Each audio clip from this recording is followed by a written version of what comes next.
के स्टार्टिंग में एक लड़के को दिखाया जाता है जो कि काफ़ी ज़्यादा हैंडसम होता है। उसका नाम था हेंदन, जो अपनी पूरी पढ़ाई कंप्लीट करने के बाद अपने घर पर आया होता है। फिर थोड़ी देर के बाद जैसे ही वो एक रूम की तरफ जाता है तो उसे उसकी सौतेली माँ यानी कि स्टेप मॉम जो थी वो बिना कपड़ों की दिखती हैं। और इसकी स्टेप मॉम तो काफ़ी ज़्यादा खूबसूरत दिख रही थी। ये नज़ारा देखने के बाद हेंडन तो हर वक्त अपनी सौतेली माँ का ख्वाब ही देखता रहता था। और वो तो अपनी सौतेली माँ को खुश करने में लगा हुआ था। वो तो हर वक्त उसकी हेल्प करता रहता है ताकि उसे इम्प्रेस कर सके और उसके साथ सब कुछ कर सके। फाइनली वो भी टाइम आ ही जाता है जब उसकी सौतेली माँ उससे काफ़ी ज़्यादा इम्प्रेस हो जाती है और उसके प्यार में पागल हो जाती है। और दोनों को मौका मिलते ही वो दोनों इंटीमेट होना स्टार्ट हो जाते हैं। जैसे हैंडल के फादर को पता चलता है उसके बारे में, उसका अंजाम तो बहुत ही ज़्यादा बुरा होने वाला था। तो आज की स्टोरी में हम यही सारी चीज़ें जानेंगे। तो चलिए वीडियो स्टार्ट करते हैं। काम के लड़के को देखते हैं जो किसी से बचकर भाग रहा था। जिसके बाद उसे हम पुलिस स्टेशन में देखते हैं जहाँ पर वो बताता है कि वो यूनिवर्सिटी से ग्रेजुएट करने के बाद घर पर आया था। जिसके बाद हमें पास्ट के कुछ सीन्स दिखाए जाते हैं जहाँ पर होल्डन अपने घर पर आया होता है अपनी पूरी पढ़ाई कंप्लीट करने के बाद। होल्डन की मेड जब उसको देखती है तो बहुत ही ज्यादा खुश होती है, उसको हक कर लेती है। इसके बाद होल्डन अपने डैड से मिलने के लिए उनके रूम में जा रहा था। वो जब अपने डैड के रूम में जाता है तो उसको बाथरूम में कुछ हलचल की आवाज आती है, जो पता करने के लिए वो बाथरूम की तरफ जाता है। और जैसे ही वो बाथरूम का दरवाजा खोलता है वो एक खूबसूरत लड़की को बिना कपड़ों के देखता है और ये कोई और नहीं बल्कि उसकी स्टेप मॉम थी। जिससे देखने के बाद होल्डन तो उसको देखता ही रह जाता है। जिसके बाद होल्डन उनको सॉरी बोलता है, दरवाजा बंद कर देता है। तभी उस रूम में होल्डन के फादर वहाँ पर आते हैं और उसको देखकर के बहुत ही ज्यादा खुश हो जाते हैं। और इसके पिता का मैसन नाम होता है। मैसन अपने बेटे को उस लेडी से मिलवाता है और वो बताता है कि ये उसकी दूसरी वाइफ है, यानी कि हेंडन की दूसरी स्टेप मॉम। ये सुनने के बाद होल्डन तो काफी ज्यादा शॉक होता है और इस लेडी का नाम होता है लाना। खैर अब हमें रात का सीन दिखाया जाता है जहाँ पर उसके मॉम डैड एक पार्टी रखते हैं क्योंकि ये काफी बड़े बिजनेसमैन होते हैं। जिसके बाद मैस अपने बेटे को एक लॉयर से मिलवाता है और कहता है इससे मिलो, ये मेरे बहुत ही पक्के दोस्त हैं। फिर थोड़ी देर के बाद मैशन हैरी को दूसरे लोगों से मिलवाता है। कुछ देर के बाद मैशन और लाना एक दूसरे से बातें कर रहे थे। जिसके बाद लाना के बारे में उससे पूछती है तो फिर वो बताता है कि उसका ब्रेकअप हो गया है। इसी बीच लाना हैरी के पास जाती है और उसके कानों में कुछ कहती है। लाना को हैरी के इतने क्लोज देखकर मैसन को तो बहुत ही ज्यादा गुस्सा आता है, लेकिन वो लाना को कुछ कह नहीं पाता है। लाना उस पार्टी निकोल नाम की एक लड़की को होल्डन से मिलवाती है और कहती है, और वो कहते हैं बच्चों एंजॉय करो। उसके बाद वो चली जाती है। और इधर निकोल को होल्डन तो काफी ज्यादा अच्छा लगता है। दूसरी तरफ ओकेजन के दौरान नेकलेस खरीद कर पहनाता है जो कि काफी ज्यादा महंगा था। जिसके थोड़ी के बाद मैसन, होल्डन और हैरी चारों एक साथ मैसन के घर पर आ जाते हैं। और जैसे ही मैस शहर से जाता है तो फिर मैसन तो उस पर खूब गुस्सा हो रहा था और उसको डांटने भी लगता है। जिसके बाद वो पूछता है कि कहीं तुम्हारा उसके साथ अफेयर तो नहीं है। लाना मैसन को दिलाती है कि देखो ऐसा कुछ भी नहीं है। होल्डन को मैसन का यह बर्ताव बिल्कुल भी अच्छा नहीं लगता है। अगली सुबह होने पर होल्डन अपनी स्टेप मॉम से पूछता है, यानी कि लाना से पूछता है, क्या तुम मेरे फादर से शादी करने के बाद खुश हो? क्योंकि मैसन का होल्डन की मॉम के साथ भी बिल्कुल ऐसा ही था। और जैसे ही उसकी मॉम बीमार हुई तो मैसन ने उसको डिवोर्स दे दिया, जिसके कुछ दिन के बाद ही उनकी मौत हो गई। और यही रीजन था जिसकी वजह से वो अपने फादर से काफी ज्यादा नाराज हो गया था और वो काफी दूर चला जाता है अपनी ग्रेजुएशन पूरी करने के लिए। लेकिन इसी बीच मैसन ने होल्डन को बहुत सारे पैसे दिए थे। जिसके बाद लाना मैसन को बताती है कि उसका फादर उसके साथ बहुत ही अच्छी तरीके से रहता है। अभी मैसन इन दोनों को बुलाता है। जिसके बाद उसका फादर यानी बेटे को बुलाता है और अपनी नई कॉस्टली कार दिखाता है, लेकिन इस गाड़ी को चलाने की इजाजत वो बिना परमिशन नहीं देता है। इसके बाद मैसन को किसी जरूरी काम की वजह से वहाँ से जाना पड़ता है, इसलिए घर पर लाना और होल्डन नई कार में घूमने का प्लान बनाते हैं और बिना इजाजत मैसन की कार को ले जाते हैं कि उन्होंने सोचा था कि मैसन के घर आने से पहले ही वो गाड़ी को पार्क कर देंगे। जिसके बाद लाना मैसन को एक बार में लेकर जाती है जो उसका फेवरेट बार था। ये बियर सब बंद होता और उसको ये भी पता था कि इस बार की चाबी कहाँ पर है। जिसके बाद वो चाबी लेती है और डोर को लॉक से अनलॉक कर देती है और फिर अंदर चली जाती है, जहाँ पर दोनों खूब ड्रिंक करते हैं। थोड़ी देर के बाद जिसके तो अपनी बार में आता है तो वो लाइट ऑन देखता है, इसलिए वो चेक करने के लिए आ जाता कि कौन अंदर था। जिसके बाद ये दोनों तो चुप ही जाते हैं, लेकिन उन्हें कोई नहीं लेकिन वो थककर वहाँ से चला जाता है। और इसी चीज के बीच होल्डन और लाना एक दूसरे के काफी क्लोज आ जाते हैं, जिसकी वजह से होल्डन अपने आप को कंट्रोल नहीं कर पाता और वो लाना को किस कर देता है। जिसके बाद तो लाना भी अपना और वो दोनों इंटीमेट हो जाते हैं। जिसके कुछ टाइम के बाद वो घर पर वापस लौट के आते हैं, लेकिन उसको मैसन देख लेता है। जिसको देखने के बाद वो तो काफी ज्यादा उन दोनों से नाराज होता है। अगली सुबह ब्रेकफास्ट टेबल पर होल्डन को लाना के हाथ पर एक चोट का निशान दिखता है। इससे पहले कि वो कुछ पूछता कि तभी वहाँ पर मैसन आ जाता है। ब्रेकफास्ट पूरी करने के बाद मैसन होल्डन के साथ यानी कि अपने बेटे के साथ फुटबॉल खेलता है। जिसके बाद तो मैसन ही जीत जाता है, इसीलिए कहते हैं ना बाप बाप ही होता है और बेटा बेटा ही होता है। फिर मैसन अपने बेटे पर और कहता है मैंने तुम्हें कार यूज करने से मना किया था। और ये सारी चीजें लाना भी देख रही होती है। रात में जब होल्डन किचन में होता है तो लाना भी यहाँ पर आ जाती है। जो कुछ भी उनके बीच हुआ वो उसको भूलने के लिए बोलती है। लाना उसको अपने क्लोज आने से मना कर रही होती है, लेकिन होल्डन तो अपने आप को कंट्रोल नहीं कर पाता और वहीं पर उसको किस कर देता है। जिसके बाद वो दोनों होल्डन के रूम में इंटीमेट हो जाते हैं। अगली सुबह जब अगली है वैसे ही मैसन होल्डन के रूम में आ जाता है और लाना के बारे में पूछ रहा था। उसका डैड उससे पूछता है क्या तुमने लाना को देखा है कहीं पर, जिस पर होल्डन उसको मना करते हुए कहता है कि उसने लाना को कहीं पर भी नहीं देखा। मैसन के चले जाने के बाद जल्दी ही लाना वहाँ से चली जाती है, लेकिन उस वक्त मैसन लाना को बाहर निकलते हुए नहीं देख के घर पर आई होती है, क्योंकि उसने होल्डन के साथ डिनर करने का प्लान बनाया होता है। और फिर मैसन भी निकोल से मिलता है, और फिर जब सब लोग एक साथ बैठे होते हैं तो होल्डन अपने डैड से कहता है कि वो एक आर्किटेक्ट बनना चाहता है। ये बात सुनने के बाद मैसन तो होल्डन से काफी ज्यादा नाराज होता है। मैसन अपने बेटे का है कि वो ये सारी फालतू की बातें छोड़ करके उसके बिजनेस में उसका सपोर्ट दे।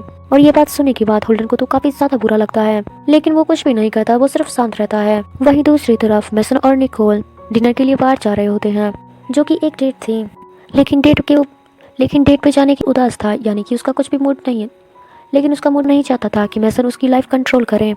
फिर जब रात के समय में वह किचन के अंदर जाता है तो वहाँ पर लाना पहले से ही होती है, जिसके बाद लाना निकोल को जिसके बाद ज़्यादा अच्छे लगते हो, जिसके बाद वो काफ़ी चिल्लाते हुए कहता है बिजनेस में कोई इंटरेस्ट नहीं है, इसलिए मैं यहाँ से वापस चला जाऊंगा। पर लाना उसको जाने से मना करती है और उसको ना जाने के लिए किस कर लेती है ताकि वो उसको मना सके। अगले दिन मैसन और होल्डन दोनों शिकार करने के लिए जाते हैं। तभी मैसन निशाना लगाते हुए अपने डैड को मारने की कोशिश करता है, पर वो लेकिन वो मार नहीं पाता, करके वापस आता है, यानी कि वो डिनर करने। अगले दिन मैसन है, जिसके बाद वो दोनों साथ बैठकर बातें करने लगते हैं। जिसके बाद मैसन कहता है कि उसका वाइफ जिसके के साथ अफेयर चल रहा है, लेकिन मैं उस शख्स के बारे में जल्दी पता लगा लूंगा। जिसको सुनने के बाद वो तो काफी ज्यादा डर जाता है और वो लाना को फार्म हाउस पर बुलाता है कि अगर वो यहाँ पर ज्यादा टाइम तक रुकेगा तो मैसन उसे छोड़ेगा नहीं, और मेरे लिए अच्छा यही होगा कि मैं यहाँ से जल्द से जल्द चला जाऊँ, क्योंकि मुझे डर है कि कहीं मैसन को पता चल गया कि हम दोनों अफेयर में हैं, कि हमारे साथ बहुत कुछ बुरा हो सकता है, इसलिए अब मुझे यहाँ से जाना ही होगा। हालांकि लाना उसको खुद से दूर तो नहीं करना चाहती थी, लगभग और ऑप्शन भी तो नहीं था, इसीलिए वो होल्डन है। जिसके बाद वो दोनों इंटीमेट हो जाते हैं और वो आखिरी बार ऐसा करती है। जिसके बाद होल्डन रूम में अकेला ही सोया हुआ था, इसे होल्डन की जब आँख खुली होती थी वो फिर से अपने घर पर चला जाता है। फिर थोड़ी देर के बाद जैसे वो अपने घर पर पहुंचता है तो वो घर की हालत देखकर काफी ज्यादा शॉक हो जाता है, क्योंकि सारा सामान बिखरा हुआ था और कुछ कदम की दूरी पर उसके डैड की लाश भरी हुई थी। वहाँ पर वो जैसे ही अपने डैड को मरा हुआ देखता है उसके तो होश ही उड़ जाते हैं। जिसके बाद तो वो तुरंत ही पुलिस को बुला लेता है ताकि इन्वेस्टिगेशन शुरू हो जाए कि उसके डैड को आखिर मारा किसने है। जब होल्डन से पूछताछ की जाती है कि वो उस वक्त कहाँ था, जिसके बाद वो तो बहाना बना देता है। जिसके बाद तो होल्डन एक सिनेमा का लाना से पूछताछ की जाती है तो वो बताती है कि वो तो निकोल के साथ थी। इन्वेस्टिगेशन के बाद इन दोनों को बताया जाता है कि पुलिस ने इनका घर 3 दिन के लिए सील कर दिया है, इसलिए अगर तुम चाहो तो मेरे घर पर रुक सकते हो तुम दोनों। जिसके बाद लाना और रात के समय में जैसे ही उनके पास चला जाता है ताकि उससे पूछ सके मैसन के मर्डर के बारे में, क्योंकि लाना उसे छोड़कर उस वक्त चली गई थी। जिसके बाद लाना कहती है कि निकोल ने हम दोनों की इंटीमेट वाली वीडियो बना ली थी, जिसकी वजह से वो $1 लाख की मांग कर रही है, और उसको डर था कि लाना को काफ़ी डर लग रहा था कि कहीं है होल्डन को रूम से भगा देती है। जिसके बाद हमें अगली सुबह का दिन मुझे लगता है कि शायद मैसन को लाना ने ही मारा है, क्योंकि उसने शादी भी मैसन की दौलत को देकर की थी। जिसके सुनने के बाद होल्डन लाना के पास जाता है ताकि वो उससे पूछ सके, लेकिन यहाँ तो पलटा उल्टा हो जाता है, यानी कि लाना ही मैसन के ऊपर मर्डर का इल्ज़ाम लगा देती है।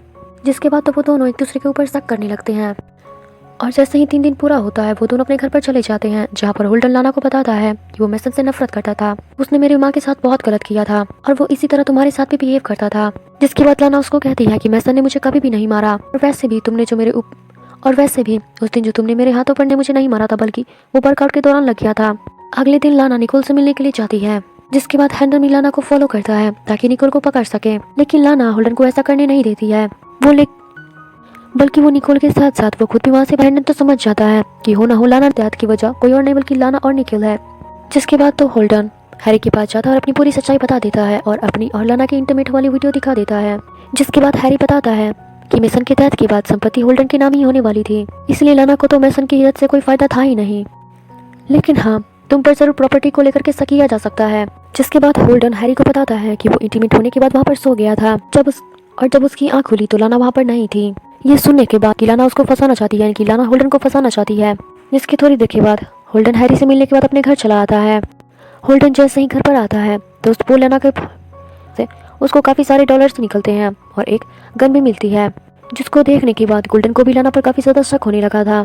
जिसके थोड़ी देर के बाद वहाँ पर लाना भी आ जाती है और उसको बताती है, और वो लाना बनते हुए आती है और कहती है कि ये तो मैंने अपनी सेफ्टी के लिए रखा हुआ है, क्योंकि डील के मुताबिक मैं निकोल से मिलने के लिए जा रही हूँ, और इसीलिए वो निकोल से मिलने के लिए जा रही होती है। लेकिन इन्हीं बीच होल्डन को उस पर शक हो जाता है। लेकिन इन्हीं चीज़ों के बीच होल्डन के पीछे जाने का कोशिश करता है। वो अपना फैसला कर लेता है कि वो उसके पीछे जाएगा और सारी सच्चाई पता करने की कोशिश करेगा। लेकिन तभी बाहर निकलते वक्त होल्डन को गैरेज से कुछ आवाज़ें सुनाई देती हैं, जिसके थोड़ी देर के बाद होल्डन उस गैरेज के अंदर जाता है, जहाँ पर मेसन की कार पर एक रखा नोट मिलता है। में लिखा हुआ था कि हेंडन को अपने फादर की मौत के बाद उसको काफ़ी ज़्यादा गिल्ट हुआ, जिसके बाद उसने अपने आप को ही मार लिया। और ये खुद होल्डन ने लिखा था, जिसको पढ़ने के बाद होल्डन तो समझ जाता ज़रूर उसके फादर का किलर अब उसको भी मारना चाहता है।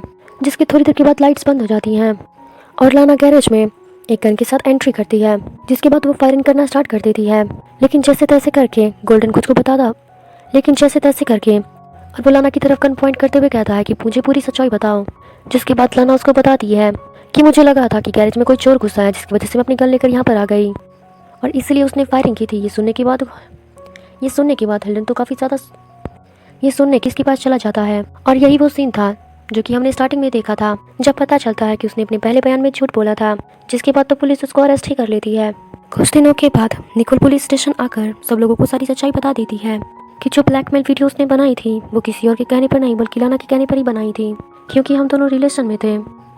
मेसन का खून करने के बाद लाना मेरे पास आई थी और लाना ने ही प्लान बनाया था कि वो मेसन को मारने के बाद होल्डन को भी मार देगी। जिसके बाद निकोल और लाना एक दूसरे के साथ हैप्पीली रहेंगे। लेकिन निकोल किसी की जान लेना नहीं चाहती थी, जिसके बाद लाना ने उससे ब्रेकअप कर लिया। ये सुनने के बाद हेंडन लंदन को असल मौत की वजह बताता है। सिर्फ एक जहर था, लाना ने तो सिर्फ उसको जख्मी किया था। जैसे ही होल्डन अपने घर पर जाता है तो रात के समय में 108 खून में सनी हुई एक तलवार उसको मिलती है। तभी निकोल वहाँ पर आ जाती है और वो होल्डन को सुनने स्टोरी ऐसी है कि निकोल और होल्डन एक दूसरे को बचपन से ही जानते हैं और एक दूसरे को बचपन से ही पसंद करते हैं और दोनों ने मिलकर ही मेसन को मारा था। दरअसल होल्डन ने जो मेसन को चूस दिया था उसमें उसने जहर मिला दिया था और मेसन की डेथ के बाद निकोल के सामने आ जाती है तो वो उसको बेहोश कर देता है। जिसके बाद निकोल वहाँ पे सामने से आती है। जिसके बाद होल्डन लाना को मारने का काम निकोल को दे देती है। जिसके बाद निकोल लाना को शूट करने के बजाय उसको क्लिप से नीचे फेंक देती है। और ये बात जब होल्डन को पता चलता है कि उसने उसको गोली नहीं मारा बल्कि नीचे गिरने लग जाते हैं। ये देखने के बाद दोनों को लगता है कि लाना यहाँ से निकल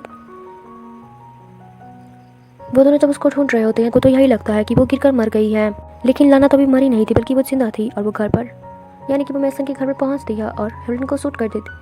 जिसके बाद वो होल्डन से बाहर निकल जाता है। जिसके बाद वो अपनी जान बचाकर भागने लगता है और एक पहाड़ी के पास आ जाता है। तभी वहाँ पर पुलिस आ जाती है और लाना के हाथ में एक गन देखकर उसे शूट कर देती है।